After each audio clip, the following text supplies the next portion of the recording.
Mayor Cecil Balahay, sa lahat po ng mga sangguniang bayan members, ABC President Leonidas Bonagir, lahat po ng ating mga barangay kapitan, lahat po ng mga barangay opisyales, SK Federated Chairman William Wallace Madrinian, all SK Chairmen and all SK officials, the Pet family headed by Dr. Raynelda Galula, lahat po ng ating mga school principals, lahat po ng ating mga teachers, maaljong hapon sa inyong tanan.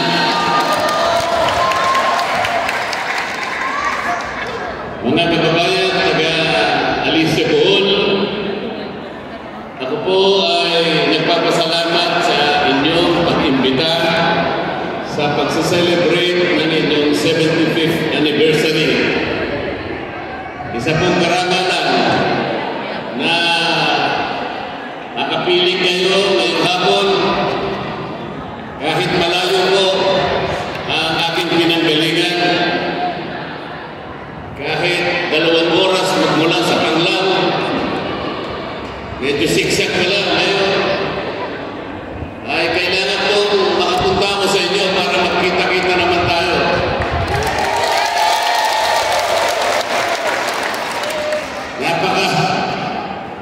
Alam ko po, mahirap ang kalagayan ng inyong munisipyo. Bago ako pumunta rito, nag-research po ako. Lalo na po yung kahirapan, pati pagpapagamot. Kailangan magawan po natin ng paraan. Ang gusto ko po mangyari, kung ako po ay tutulungan nyo na makarating sa Senado, kasi yung nandun sa Senado, hindi naman po nila tinitignan ang kalagayan ninyo. Ang gusto ko po mangyari, ibaba natin ang presyo ng kuryente sa bansa ito. Masyadong mataas ang singil ng kuryente dito sa ating bansa. Ano ang pinakamataas sa buong Asya?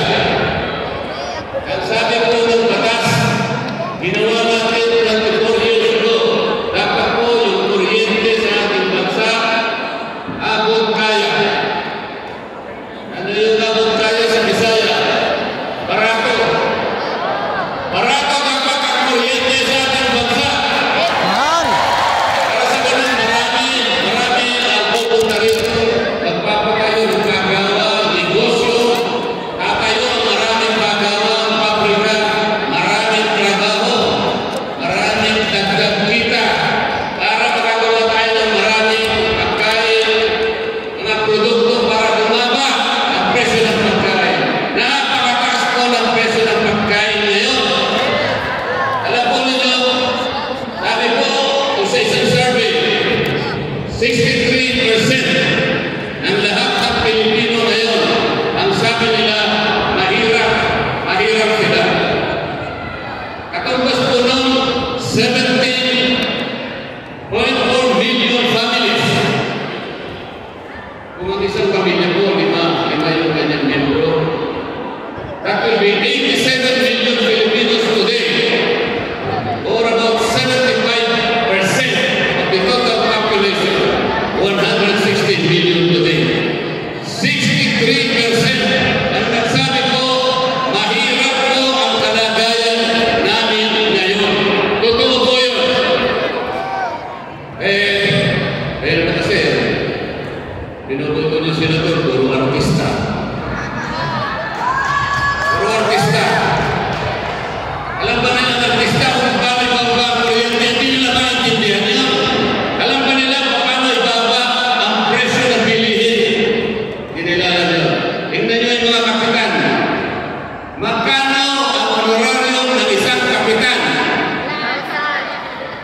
Average in the country, 5,000 pesos a month. Yun ang honorarium ng kapitan. Ang kasambahay sa Maynila,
Binibili nila ang boto ninyo. Binibili nila. Oh, masaya ka lang isang araw. Masaya ka lang isang araw. Paano? What about the rest of the days in 3 years? Nakakalaga. Masaya ka lang isang araw. Senador, 6 na taon. Mag-aayuda. Pagkatapos mo masaya sa isang araw, what about the rest of the days in 6 years? Nakakalaga. Eh, kayo boto na kayo boto kasi pabalik-balik na sila. Gusto nila magkakapatid pa sila sa Senado. Ha? Nandun na ang isa, gusto pupunta pa yung dalawa.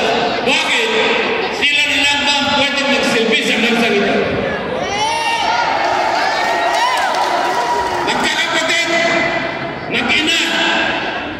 Bakit? Pinoproteksyon na nila ang inyong kapakanan. Pinoproteksyon na nila yung interest nila, yung business interest. Pero kayo, iniisip nila kayo. Nila kayo iniisip. O hindi naman ako artista, paano na kayo mamoto? Hindi nyo ako kilala, diba? Gusto nila, impeach nila yung vice president. Di ba? Gusto nila, sila na lang. Ako na lamang ang lumaban. Out of 310 congressmen, ako lang ang lumaban. Wala na gustong lumaban. Wala! Takot silang lahat. Takot silang lahat. Anong ginawa nila sa akin? Tinanggal nila ako lahat ng aking mga committees. Tinanggal nila ako. Pati yung aking allowance, hindi nila binigay. Akala nila, pwede nila akong mahirapan. Hindi.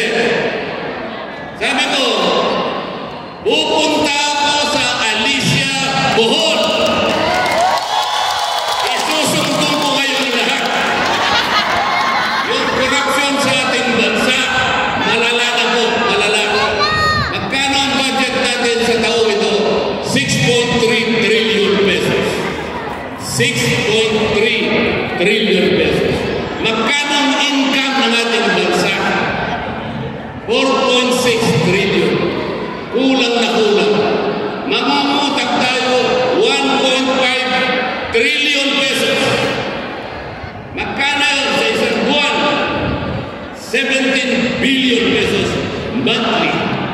4.2 billion per day. Ang uutangin natin. Katumbas po ng 175 million pesos per hour. So sa bawat oras, uutang ang bansa nito ng 175 million pesos para tustusan ang pangangailangan. Pero, hindi totoo yun eh. Kinukurapat lang. O, kinukuha sa ayuda. Ma'am, bibigyan ka ng ayuda isang araw. O, pupunta ka sa SM. Pupunta ka sa mall. Masaya ka isang araw. Paano yung bukas? Paano yung ibang araw? Wala na po eh. Wala na.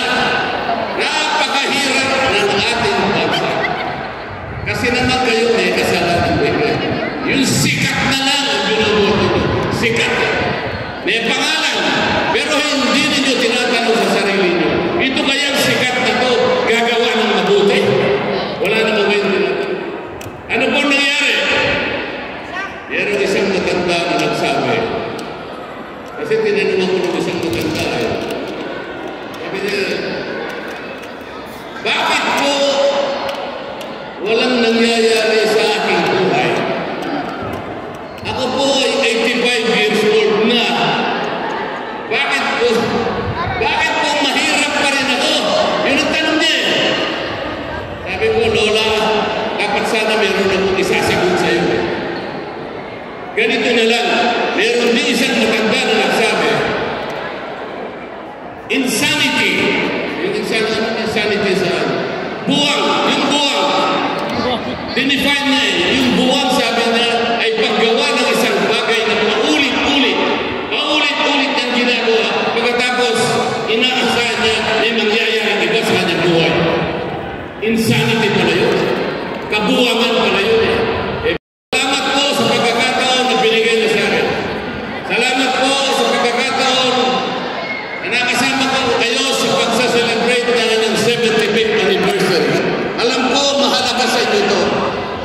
mahalaga ito.